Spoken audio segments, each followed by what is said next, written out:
But I'm just not a magnolia lady.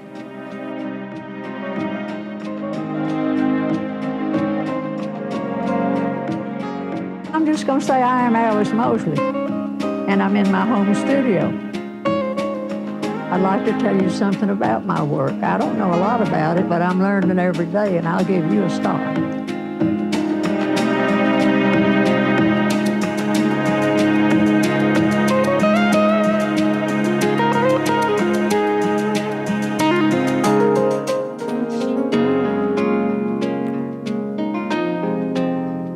I don't even know what folk art is myself.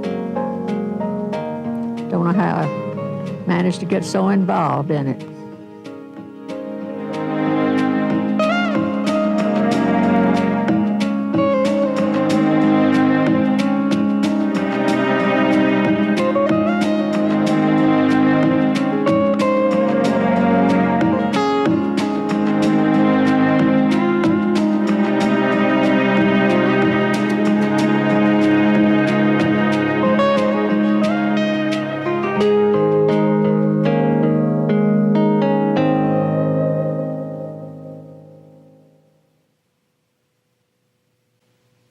Well, I started painting when I was 65. We had moved my mother from Birmingham to Memphis to live with us, and she had Alzheimer's and didn't know who I was for 4 years. And I was teaching full time, but it was hard. We built an apartment on our home for her, and she had her own separate apartment, but it would anger her when I'd leave her at night, so she'd beat on the door all night with a wooden coat hanger. So I went to school many days with 2 hours sleep. But managed to do it as we managed to do the things that come to us, whether we think we can or not. I didn't start for any reason in the world but therapy. Had no idea of ever doing a thing with it. Wouldn't even let my husband look at it. I was so self-conscious. Well, I was born in Birmingham, Alabama, and married there when I was 25, and incidentally, at 25 then, I was an old maid. All my friends had already married, and here I was at 25, still single. But when I met my husband, we took care of that. We were married 46 years. He came from Batesville, Mississippi. That's how I got back in this part of the country. He always wanted to go back to Batesville when we retired, and we did, and had 8 good years before his illness. But I lived out there on Enid Lake, and that's where we stayed. And then after his death, I stayed there several years, looking for a place to move because it was kind of isolated. I had plenty of summer company, but the Memphis people that had homes didn't come down in the winter. I had very little business in the wintertime. But that house served its purpose too. I think every move we make serves a purpose. It takes us a while to see what it was sometimes. But I would never have painted had my mother not had Alzheimer's. I'm not a formally trained artist. I only paint what I feel and what I know. And I'm smart enough not to paint everything I know. I tell a lot of my stories, but some of them I leave out for reasons you won't hear about. I like it, though. I like that rough finish on it. That was the very first thing you painted? It's one of the first, because I use these cedar shingles. You see, that someone told me the other day it had been broken. I said, it was broken when I painted it. But this comes under idyllic folk art because I took what I had and painted something for the public to buy. So it puts me clearly in that idyllic folk art category. I get the title first because I found out when I started painting I'd paint something and couldn't think of an appropriate title. And that, you'd be surprised, it's hard to do. So I'd get the title and decide what I wanted to paint, then I'd paint it to the title. That way I stayed true to what I was trying to do. And I used acrylic paints because they dry quickly and I'm impatient and we got along fine. But I don't sketch, I just do it all with a brush. I don't draw anything. This is the one the snowbirds buy most often, barbecue picture hats and cool mint juleps, because it's so typically Southern. I was just trying to paint something that would be symbolic of the South, and I just combined that cool mint juleps and barbecue, and then those picture hats are something you wouldn't know about, so I have to tell people about that. Those were hats that were made from very, very fine straw back in the earlier days, and then decorated with fruits or flowers or something. And my mother had a beautiful picture hat, and she and my dad were going to something very important to her, and to him too, maybe. But anyhow, she put her hat on the bed. And when she finished her bath and went in to get her hat, the cat had licked all the color off the grapes. She was so furious. I had to get out of there. I bet I wasn't more than 12 or 14 when that happened. I got out of there because I knew she didn't want me to laugh. But I thought that was funny. This young lady had been down into Batesville, Mississippi, where I was living at this time and painting, and had seen my prints. She gave me a show, and it introduced me to the people in Memphis that liked folk art. I knew no one. I didn't know anyone that liked folk art anywhere, much less Memphis.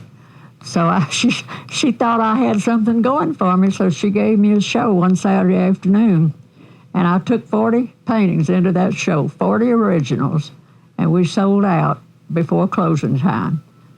Not due to my art, not due to anything I did, but the fact that she knew who liked folk art, and she invited those people. And that's important because not everyone likes folk art. They don't understand it, but it's an important phase of art because it's leaving history for people to see later on. And I like to think that every painting that I do has something in it of value. Well, I meet someone every now and then that doesn't know what 3 sheets in the wind means, but I know, but I didn't want people down here to know that I knew. So I painted a scene with an old man that was tipsy, sitting down on the pond with his jug, and I put 3 sheets on the line so people wouldn't know I knew what it meant. And it's in, I'm not kidding, it's in every bar in town. It's a terrific seller for me.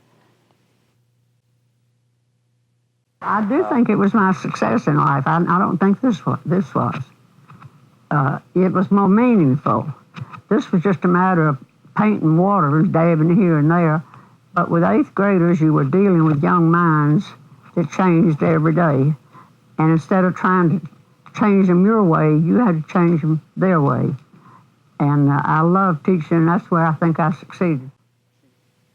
That one up there, that blue one up there, dates me because the title is, Listen, She Loves to Teach with That Hickory Stick.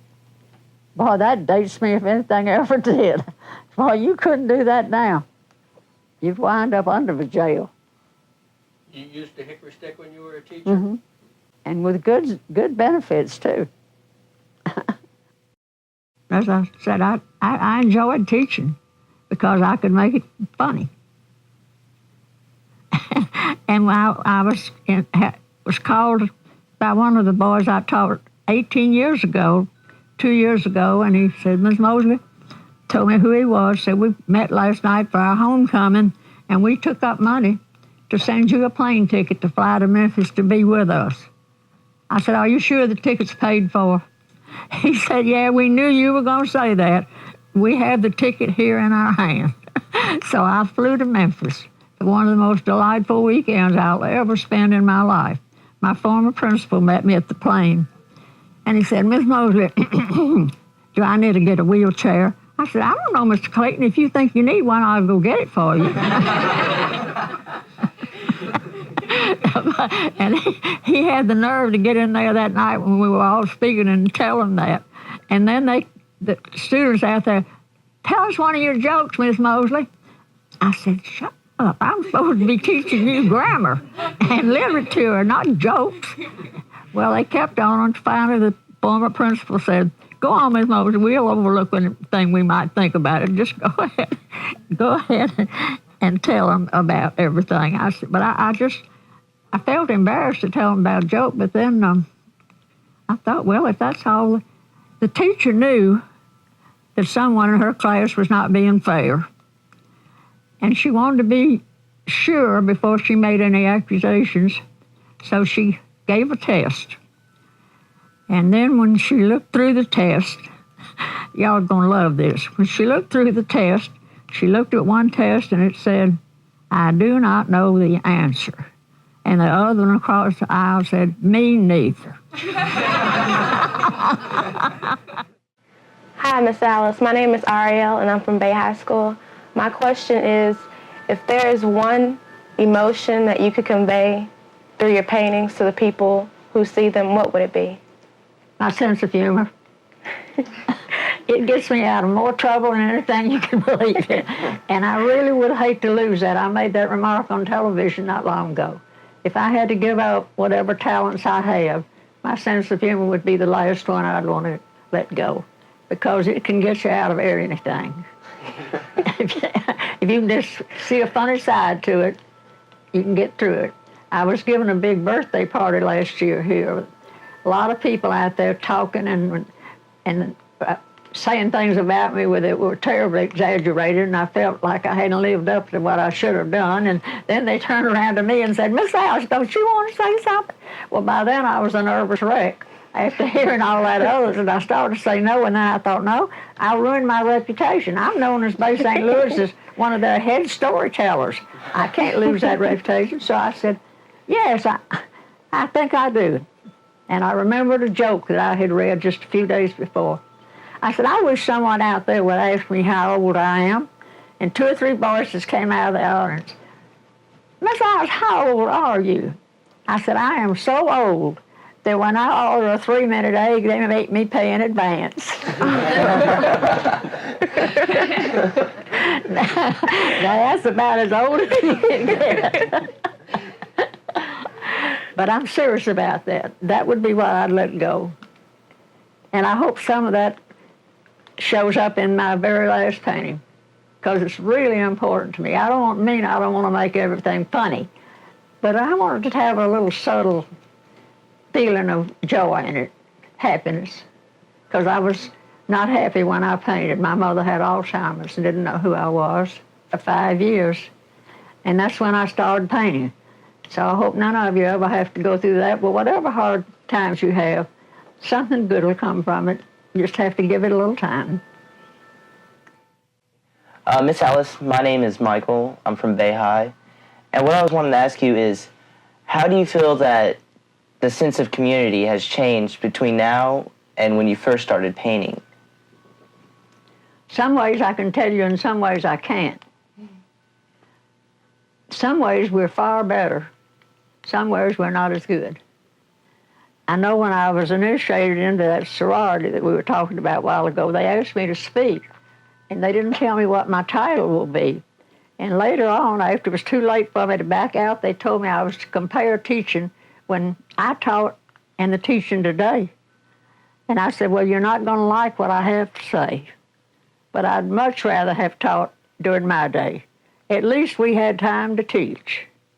We didn't have so much book work and keeping mamas and daddies happy and trying to stay out of jail if we abused one of them. And I said, we didn't have all of that. So I'll have to say that I prefer when I taught. I gave them the true answer. And they may not have liked it, but they shouldn't have asked me. There's some advantages now, I'm sure. I'm not overlooking that. I'm aware of that. But for the family relationship, there was something there that was very important. When we had father's family night or parents' night, our school would be packed.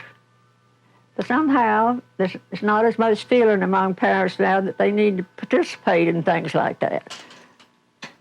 But they do.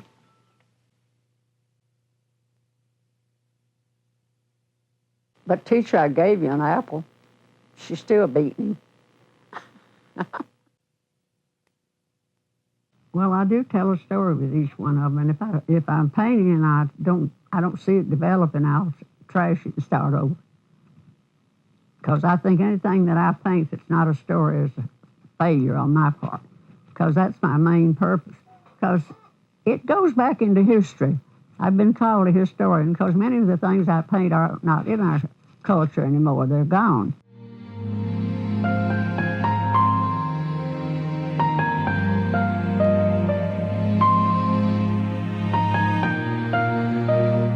Now, this is a true example of my not being restricted to any style, is the one up there with the bright blue mat. That won second place in the state about 8 or 10 years ago. And it's called Life Has So Many Angles. Now, see, it doesn't even look like my work. But this is good. It's good. I don't want all of it to look. It just gives me I don't know. There's so many other things I'd like to tell you because my life has been so full. And in 2 or 3 months, I'll be 93 years old. And I have to say that this last 10 years of my life have been very satisfactory because I've reached the point at my age, don't dread it. You people that are dreaded age, forget it. It's great. It has compensations just like everything else. In the first place, you can tell any story you want to, and there's no one left that knows the difference, and you can get by with it. No one can contradict you. So I get by with some pretty strong stories sometimes because I feel free to. And then I was asked when I was on television if I had a secret, the fact that I worked 7 days a week at 92 years of age. And I said, you'd like for me to give you a profound statement that you could publish somewhere, and it would sound like you and I both were real smart. But I'm not going to do that. I can't do that. I just have one recommendation. And he said, well, what is that? He looked like he was almost afraid to ask. And I said, all that's necessary is that you have a reason to get up in the morning. That's all it takes. It doesn't make any difference whether you're going to paint or go to the office or go to the hospital and volunteer or go anywhere. But you have to do it. And that's what gets me up every morning and to the front door about 10 o'clock. And it's something any of you can do, so don't tell me you're too old, because I don't believe it. Tim and I belong to the Chamber of Commerce, and Casino Magic entertained the chamber members at breakfast. So Tim said, Mother, I'll take you over there and let you out so you don't have to walk so far, and I'll go park the car. So when I got home, I realized I didn't have my black sweater that I had left home with. So I called back, and I said, this is Alice Moseley. I think I left my sweater in Casino Magic somewhere. If you find one, will you call me? Oh, yes, ma'am, we'll call you. Oh, I thought that's the end of that. But they did call me. We think we have your sweater, Ms. Moseley. I said, is it old? He said, well, it's not exactly new. I said, yeah, that sounds like it might be it. I'll just come on over there. So Tim took me over there and let me out in front. And there I am going in with my red cap on about 8 o'clock one morning. And that tall, nice-looking young man came barreling out of the casino. Now, he wasn't carrying money like I'd show him there, but I knew from the way he walked he'd won. He was picking them up and putting them down. And he was really high. He kept barreling right toward me, and I backed up. And he kept on coming. I backed up again. Finally, I just stopped. And he bent down over me and said, go get 'em, Mama. And I said, oh, I intend to. I forgot all about the sweater. Well, I came home, and the more I thought about it, the funnier it was, and I painted it. And I finished it one day, and the next day, the man that owns Casino Magic called me. Miss Moseley, do you really have a painting of Casino Magic? I said, yes, Mr. Torgerson, I do. He said, we've just heard about it. Will it be all right if I bring my wife and we come look at it? I said, oh, certainly, and I hadn't put a price on it. I just finished. But I was smart on that deal. Where money's concerned, I'm not always so smart. Math has always been hard for me. So they came, they both liked it, and he said, Ms. Moseley, what kind of price do you have on it? Oh, I played hard to get. I said, well, I'm not even sure I want to sell it. Told a big story. I knew I was going to sell it. I didn't want to appear too anxious. That's not good business, to do that. So I said, I don't know. I'm really not sure I want to sell it. I said, you make me an offer. He said, would you consider $1,800? Well, that's several hundred more than I would have considered. But I said, well, I'll have to think about it a little bit. But I didn't think long because I was afraid he'd change his mind. So that's what he paid me for it. And then he took it, and I started getting calls from all over St. Louis. I want a copy of Go Get 'Em Mama. I said, I can't do anything about it because I've sold the original. Well, he heard about it, and he brought it back and let me send it to Memphis to be reproduced. So that was an interesting experience. My son, before he moved over here, would always call me from Houston on holidays. So he called me the Easter. He's been here about 6 or 7 years now, but the last Easter he was in Houston, he called me. He said, Mother, happy Easter. I said, thank you. He said, what are you doing? I said, I'm having an Easter egg hunt. You're doing what? I'm having an Easter egg hunt. Well, who's hiding eggs? I am. Well, who's looking for them? I am. He said, Mother. I said, that's okay. I can't remember where I hid them.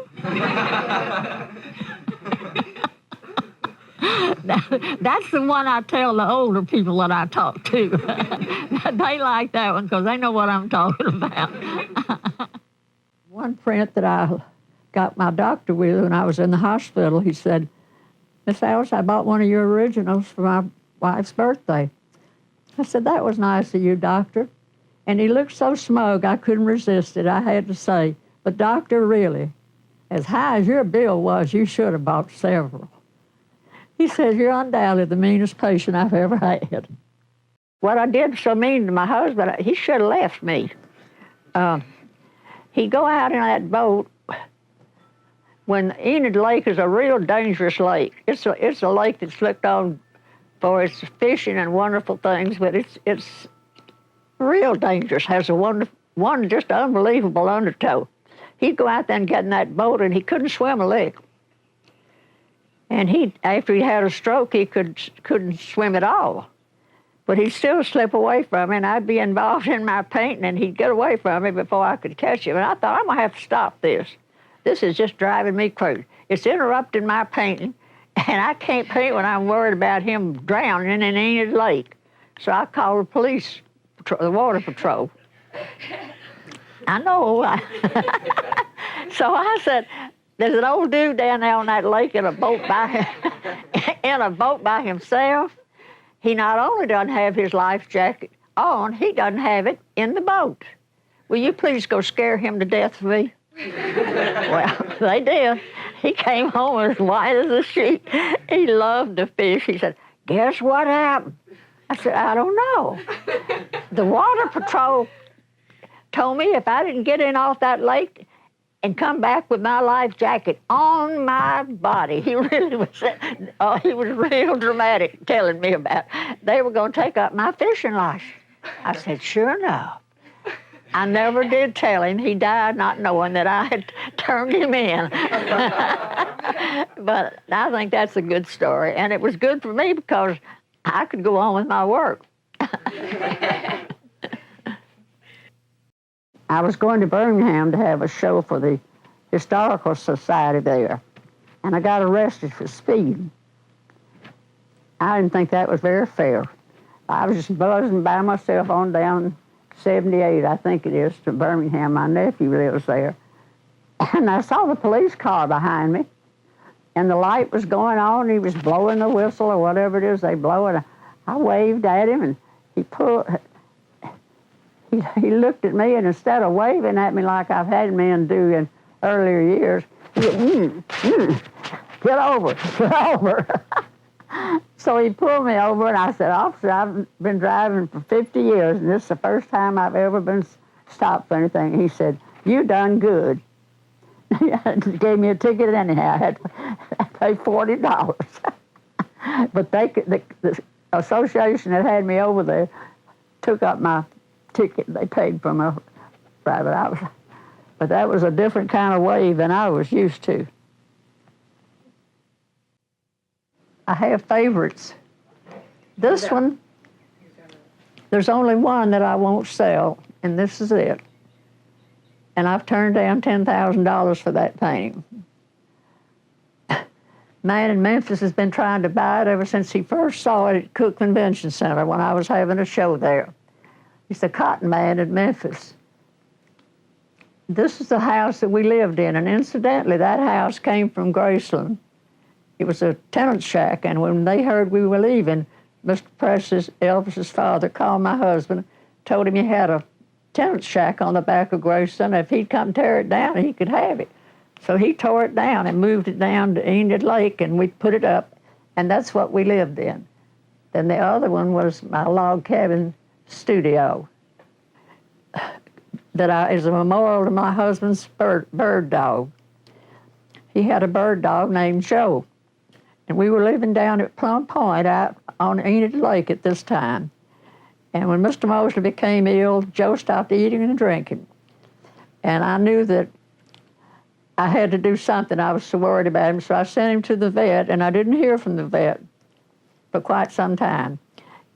And I thought Joe was all right, but after Mr. Moseley's funeral, the vet called to tell me we were going to have to put Joe to sleep, that he wouldn't eat or drink, and he was 12 years old. So we did. He put him to sleep, and we buried him in the backyard there behind the house. And that title is Pet Heaven and Folk Heaven, but the title is, until today, I thought I was folks. Joe thought he was folks, and I have a beagle here named Herman that doesn't think he's folks. He knows without any shadow of a doubt that he is, and he'll argue with you about it. So I believe they're folks too. I have to apologize to my New Orleans friends for this. This is Cousin Kitty from the Crescent City. She's down to a country funeral in that red dress. Now, when I came along, you just didn't wear a red dress to a funeral. That was a no-no. But Cousin Kitty did. So I had a man in the other day, and he asked me 4 times if I'd sell him that one up there. I said, no, I can't do it because I don't have time to frame more, and I have to have a display.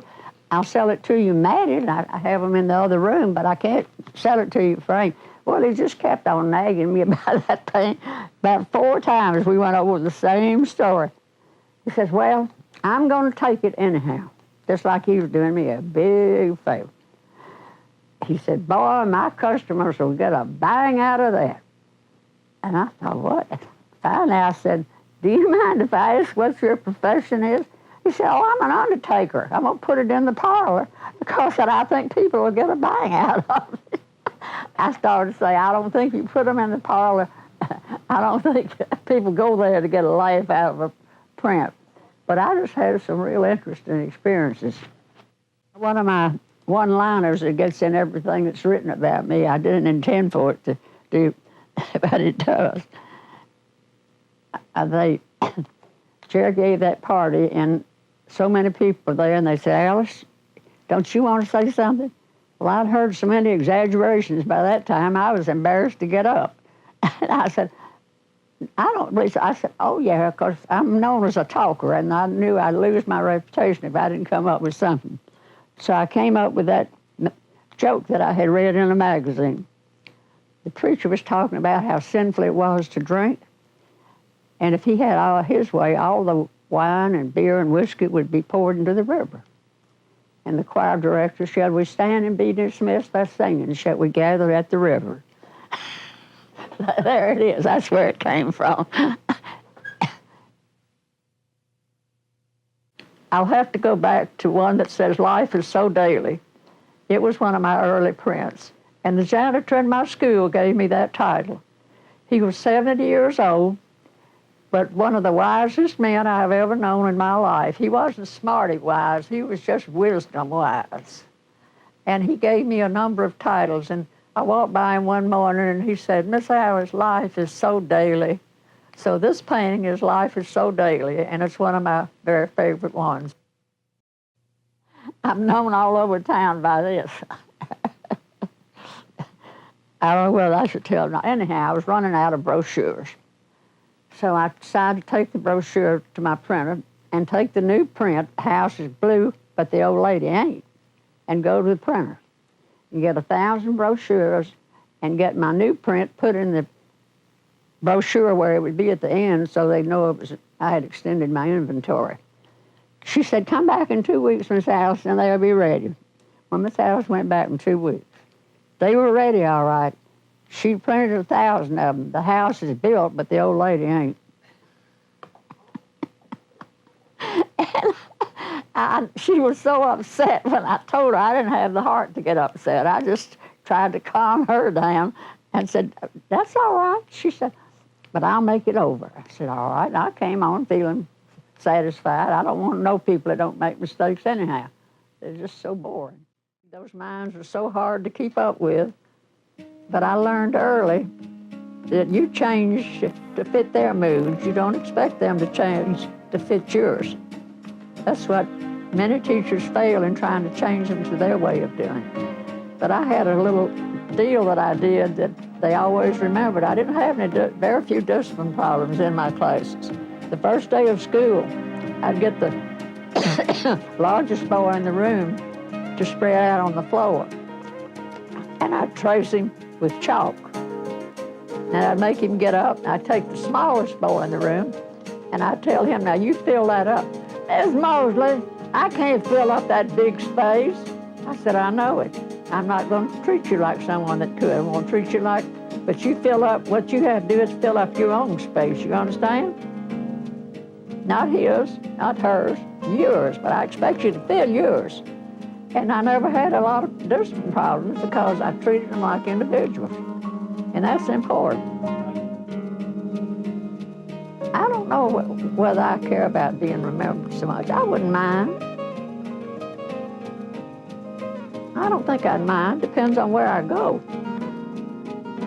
To thine own self be true. That's it. And I used to tell them, if you will do that, if you'll be true to yourself, everything else will work out.